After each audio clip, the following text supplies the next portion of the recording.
The day I chose myself. I'd decided to start a new life without you. The words fell like a stone in water, sending ripples through the upscale restaurant where we had gathered to celebrate my daughter's college graduation. My husband of 28 years, Gregory, stood with his champagne glass still raised, having hijacked the toast meant for our daughter, Amelia. Silence swept through the room. Silverware froze mid-air, conversations died unfinished, and 50 pairs of eyes turned toward me, waiting for the drama to unfold. Tears? Screaming? A storming exit? I gave them none of it. Instead, I smiled. Congratulations on your honesty, I said with surprising calm. My name is Bianca Caldwell. I am 54 years old. And until that moment, I had played the role of devoted wife and mother with grace and precision. I put my own dreams on hold to support Gregory, through 3 failed businesses, 2 career overhauls, and countless finding himself phases. I was the constant, the glue.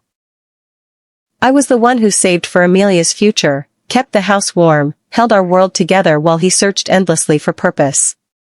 Amelia, radiant in her cap and gown, sat frozen beside me, her expression a blend of confusion and horror. She had worked so hard to earn this day.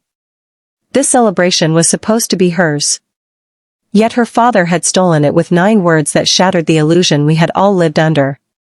At a table tucked in the back, Cassandra Wells, Gregory's much younger companion, shifted uncomfortably in her seat.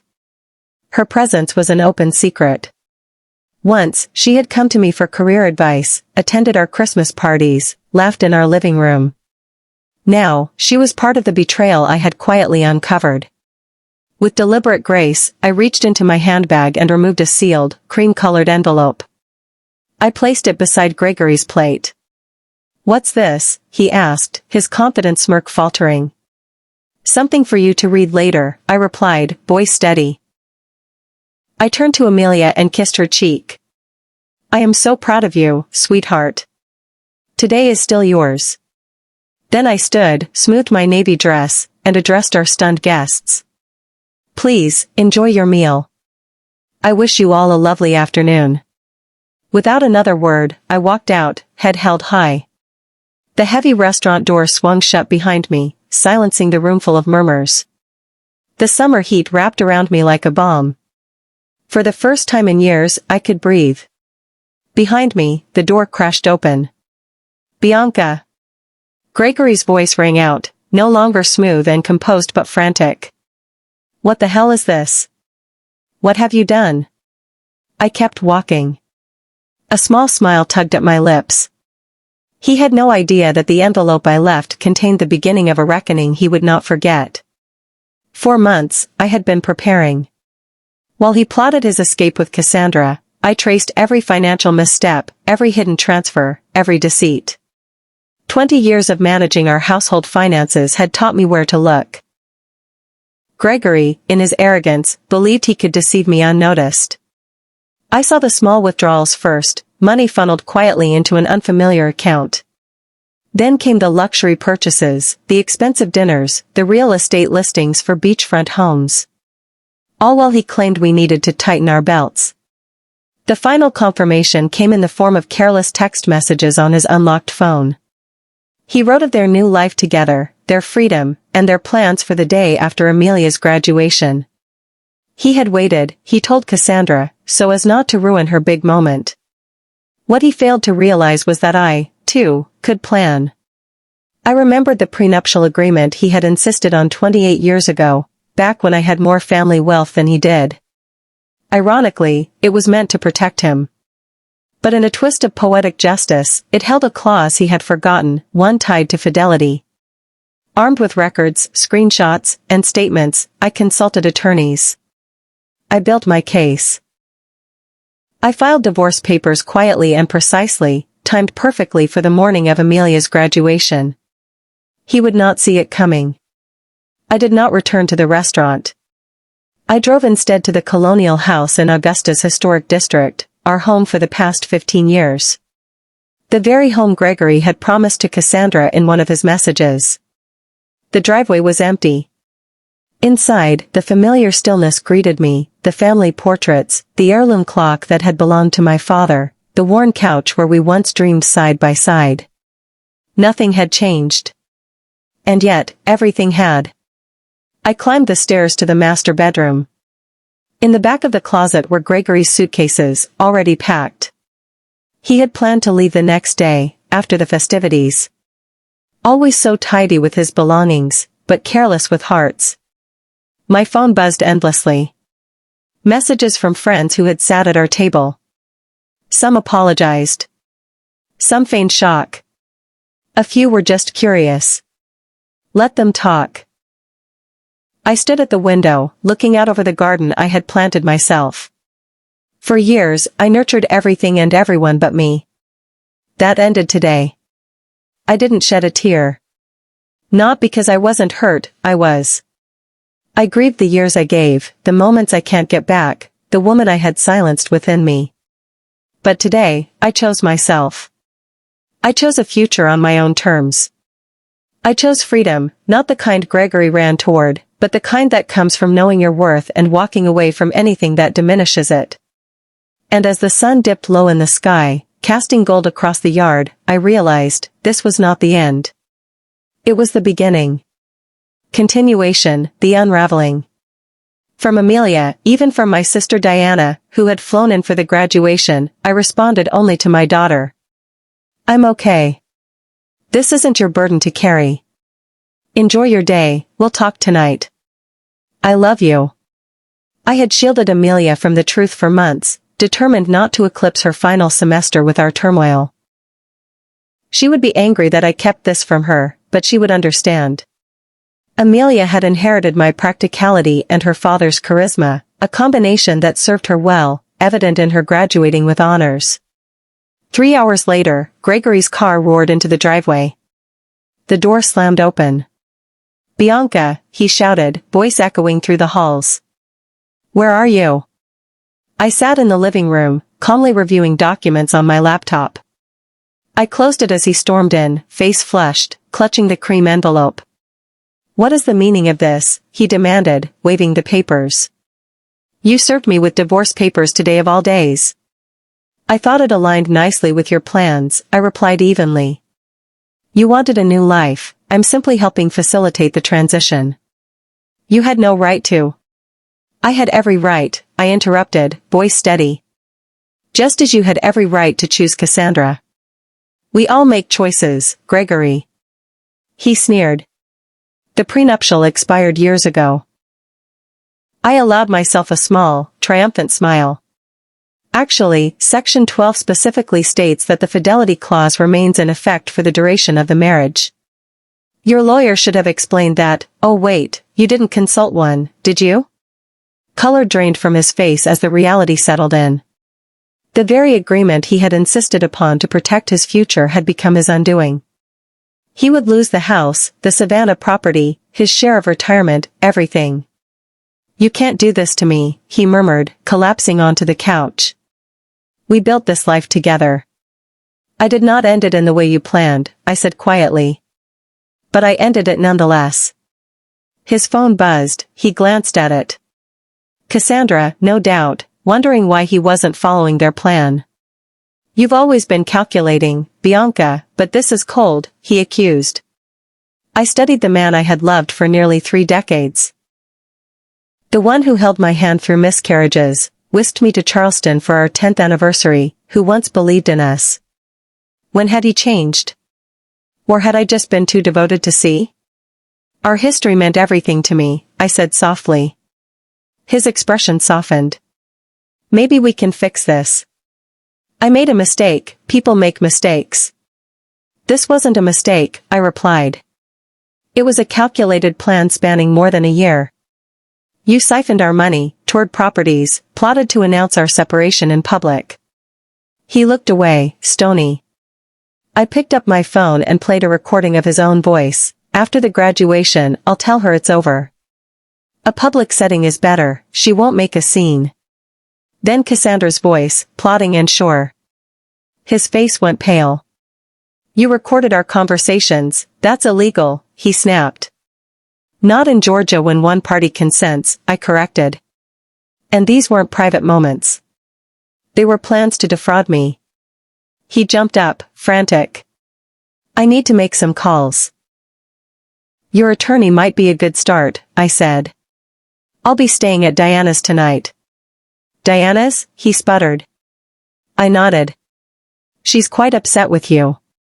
She was the one who first spotted you and Cassandra last Christmas. You promised to end it then.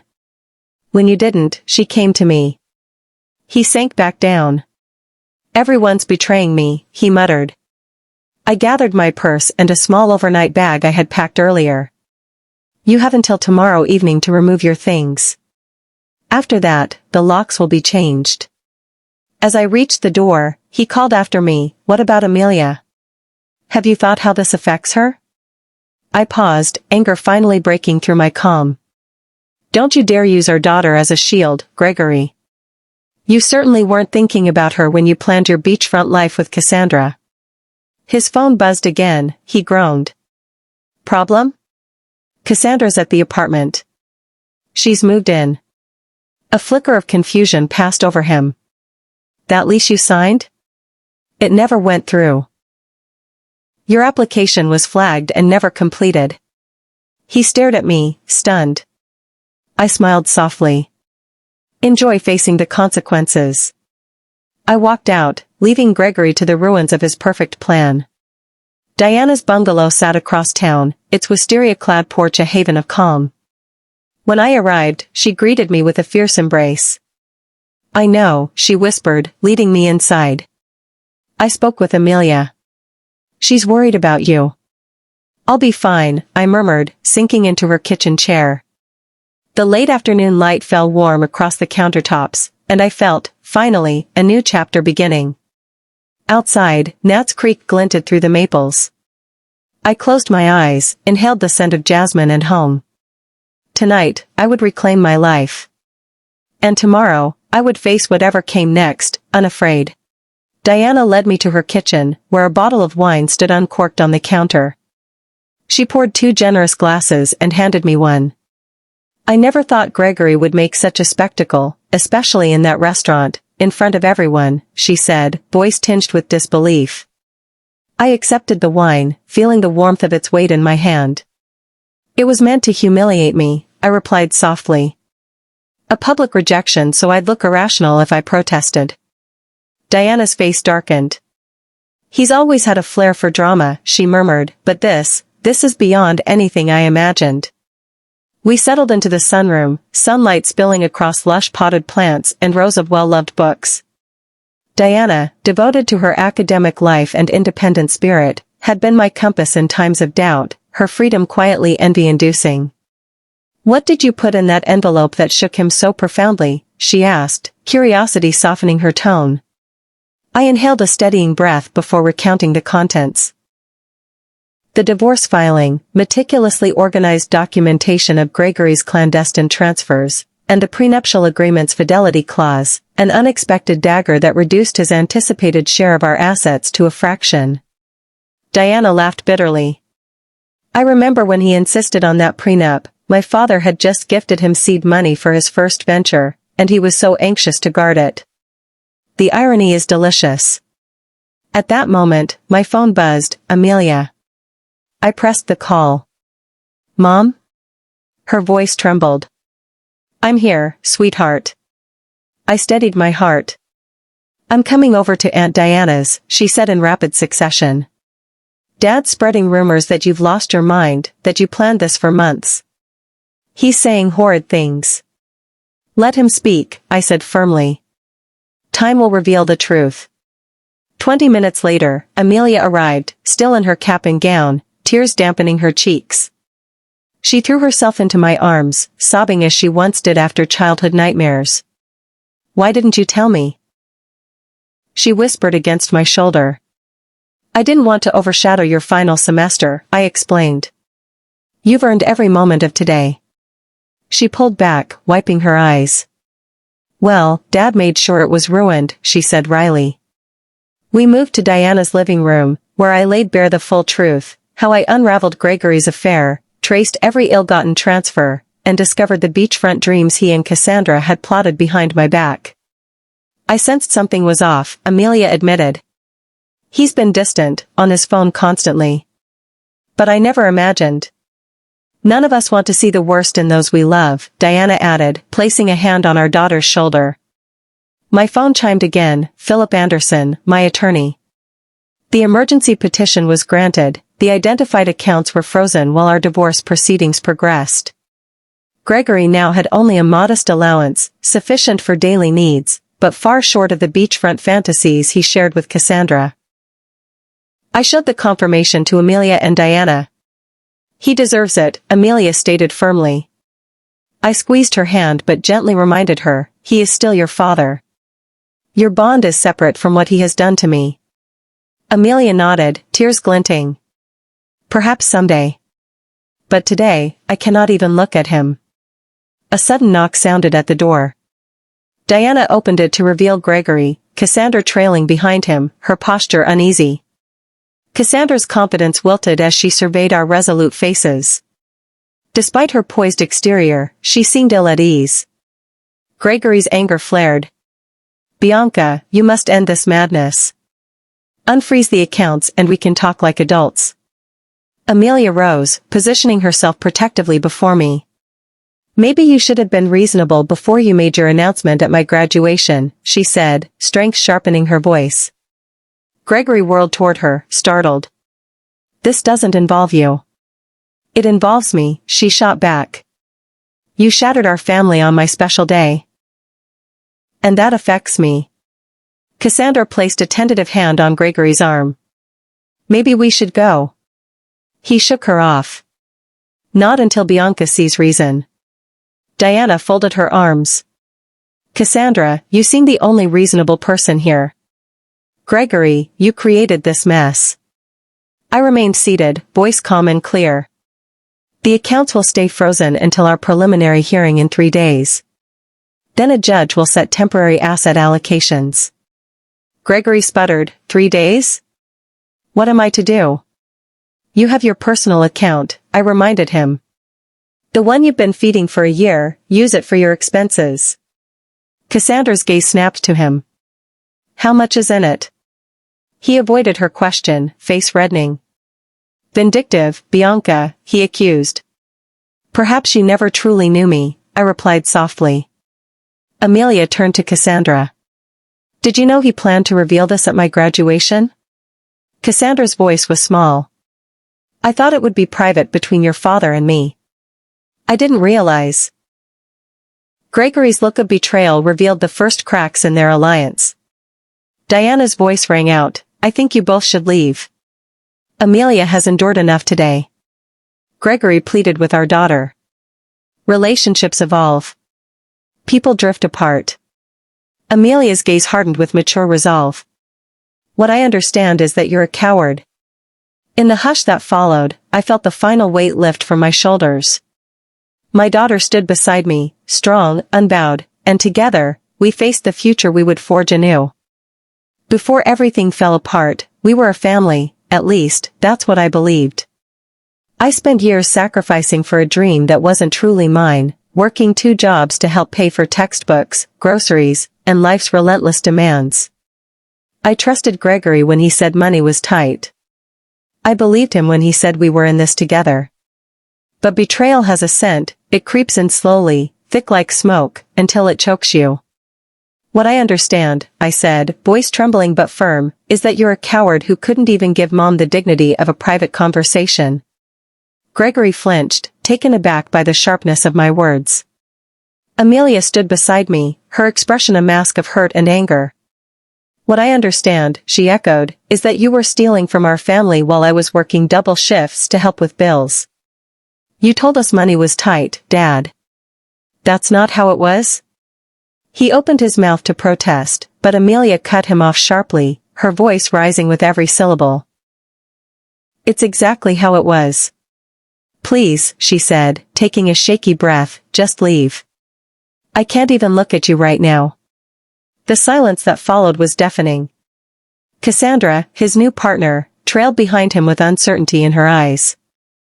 At the door, Gregory turned back one last time, voice low and insistent. "This isn't over, Bianca. I'll fight you on this." I met his gaze steadily. "You're welcome to try." The door clicked shut behind them. Amelia sank into the sofa beside me, her tears spilling freely. "I've never talked to Dad like that," she whispered, guilt and grief woven into every word. I wrapped an arm around her, pulling her close. "Sometimes standing up for what's right hurts. But it's still right." Diana appeared with fresh glasses of wine, her voice soft but firm. "To new beginnings," she said, raising her glass. "Indeed," I murmured. This ending, it wasn't really an end at all. It was a beginning, forged in pain but edged with possibility. The preliminary hearing was held in a small courtroom on a rainy Tuesday morning. The skies wept as if in mourning for what was lost. I walked in with my attorney, Philip, steady, experienced, and calm. Gregory arrived moments later, accompanied by a young lawyer who looked more suited for boardrooms than family courts. It was clear he had rushed this, just as he rushed everything else that didn't center around himself. The judge, a silver-haired woman with penetrating eyes and no time for foolishness, scanned the prenuptial agreement. "This document appears to be in order," she said, glancing at Gregory's visibly nervous attorney. "Do you contest its validity?" "Your Honor," the young man stammered, "we believe the agreement has expired due to the length of time." Section 18, the judge interrupted, adjusting her glasses, clearly states that the agreement lasts for the duration of the marriage and any legal proceedings resulting from its dissolution. There is no expiration. Gregory leaned forward, whispering urgently. His lawyer's discomfort grew. The evidence of systematic fund transfers appears to violate the financial disclosure requirements in Section 23, the judge added, flipping through documents. Therefore, I rule to maintain the freeze on joint accounts pending full discovery. Mr. Caldwell's personal accounts will remain accessible only to him. The family home remains in Mrs. Caldwell's possession, per the agreement's infidelity clause.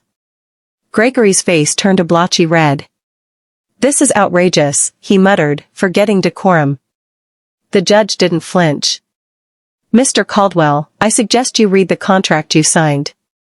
We were to reconvene in 30 days. As we exited, Gregory caught up to me. "Bianca, please. We need to talk about this reasonably. 28 years, that has to mean something." "It meant everything," I said quietly. "Until you decided it didn't." And I walked away, leaving him to the echo of his own decisions. Word spread quickly. Some friends called with kindness, others to satisfy curiosity. I kept my responses brief and dignified. "Gregory and I are separating. These things happen." But behind closed doors, his world was crumbling. The financial freeze, the truths unveiled in court, it all collided with his carefully built illusion. The beachfront property he promised Cassandra? Gone. The luxury car? Cancelled. 2 weeks later, Diana called me with quiet satisfaction. "Have you heard? Cassandra moved out." I wasn't shocked. But the speed of her departure? That was something. She found out the truth, Gregory doesn't have the money he claimed. Told Jennifer she didn't sign up to date a man with financial problems. I chuckled. Gregory always had a talent for illusion. But illusions can't pay for dreams. Meanwhile, I rebuilt. Quietly. Firmly.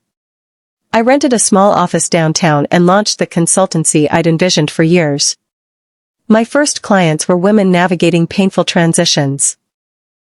Divorce, loss, new beginnings. Word spread. I wasn't just recovering. I was thriving. Amelia, now working in Charleston, called often. "I'm so proud of you, Mom. You're helping people through their darkest times." "I'm doing what I wish someone had done for me," I told her. For the first time in years, I wasn't needed as a caregiver. I was valued for my strength, my insight, and my experience. And it felt like freedom. The final hearing fell on what would have been our 29th wedding anniversary. How fitting, I thought, that we'd end this chapter on a date once filled with joy. Gregory looked worn, as though the weight of truth had finally settled on his shoulders. I later learned his business had faltered without my financial and logistical support. Cassandra was long gone, now dating a wealthy developer from Savannah. Most of our mutual friends had pulled away from him, disappointed and disillusioned. The judge upheld every part of the agreement. Gregory left with his personal items, a failing business, and a dwindling account drained by legal fees. I kept the home, my retirement, and 70% of the investments, as outlined in the agreement he signed long ago. The justice felt quiet. Poetic. Fitting. Outside the courthouse, I paused to breathe in the spring air. It smelled of rain and renewal. This wasn't just the end of a marriage. It was the beginning of a life I built on truth, courage, and a love for myself I had long neglected. And that life, finally, was mine. The very document Gregory had once insisted upon, crafted with cold precision to protect his interests, had now become his undoing. The prenuptial agreement he once waved like a shield was the very blade that severed our ties. Justice, though slow and deliberate, had finally spoken. As we exited the courtroom into the filtered sunlight of late spring, Gregory approached me one last time. He looked smaller somehow, not physically, but spiritually. As though life had finally caught up to him. I made a terrible mistake, he said, his voice stripped of bravado, hushed like a man confessing to a priest. I looked at him for a long moment. This was the man I had once loved, once trusted with every part of my being. But that man was gone, buried beneath years of deception and self-interest. Is there any chance we could, he began, but I stopped him gently. No, I said, soft yet unwavering. That door is closed. He nodded slowly, the truth finally settling in his eyes like dust after a storm. I understand, he said, and, for the first time in years, I believed he meant it. His next words came softly, almost like a prayer. I hope you find happiness, Bianca. You deserve it. It was, perhaps, the first honest thing he had said to me in a very long time. 6 months passed. Caldwell Financial Transitions, the consultancy I'd founded with quiet hope and cautious ambition, was thriving beyond what I had imagined. I had outgrown the modest office where it began, moving into a sunlit suite downtown. The walls were warm with muted golds and soft blues, filled with plants and artwork chosen to calm and empower. I had hired 2 associates, both women, both fierce, both survivors in their own right. We specialized in helping women navigate the stormy seas of financial upheaval, divorce, loss, retirement, reinvention. We didn't just offer services, we offered sanctuary. Amelia visited often, her laughter echoing through the halls like sunlight breaking through clouds. She had taken to bringing lunch when she could sneak away from her marketing firm in Charleston.